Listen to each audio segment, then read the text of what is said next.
Bonjour et bienvenue à vous dans cette vidéo pendant laquelle je vais t'expliquer comment tu peux tracer le tableau de variation d'une fonction avec une lecture graphique. Alors, dans un premier temps, ou la première étape, c'est comprendre le graphique.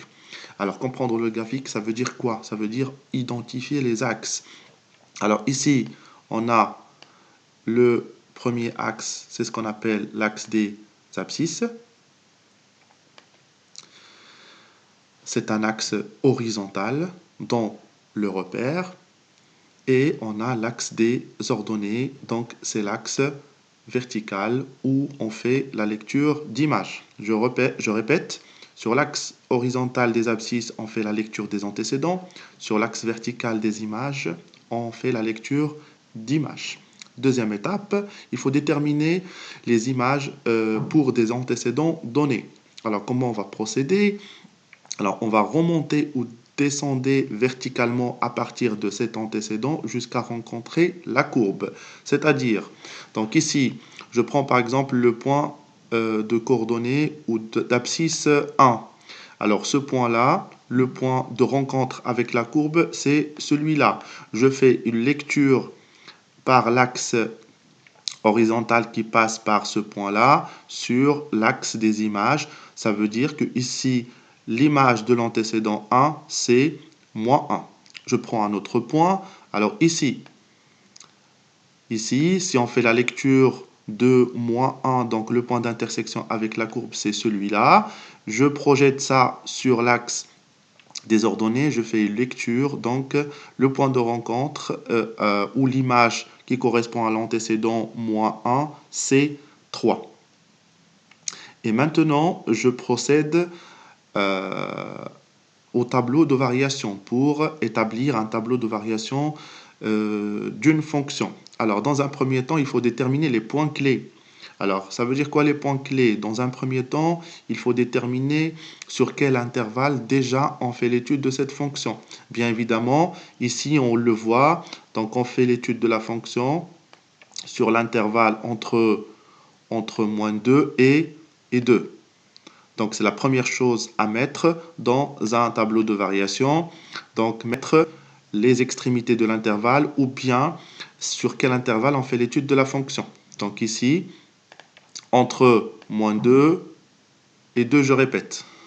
Deuxième chose, puisque là, on va procéder à établir un tableau de variation, donc il nous faut des points clés, c'est ce qu'on appelle les extrémums de la fonction.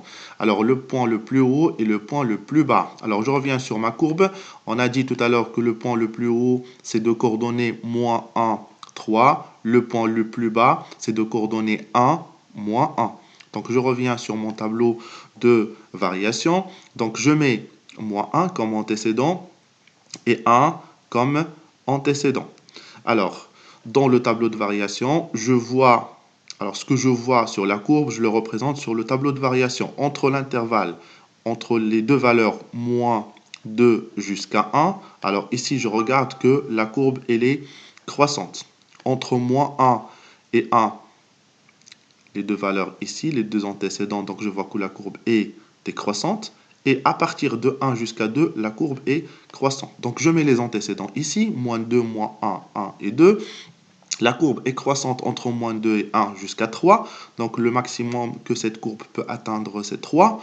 Après, entre moins 1 et 1, la courbe est décroissante jusqu'à 1, puisque l'image de 1 jusqu'à moins 1, puisque l'image de 1, c'est moins 1. Et puis la courbe, elle est croissante entre 1 et 2, donc, et l'image de 2, c'est 3 par lecture de courbe. Et puis après, je peux dire que, d'après ce tableau de variation, on peut dire que la fonction est croissante sur l'intervalle moins 2, moins 1. Elle est croissante. Après, cette fonction entre moins 1 et 1, elle est décroissante. Entre 1 et 2, cette fonction, elle est croissante.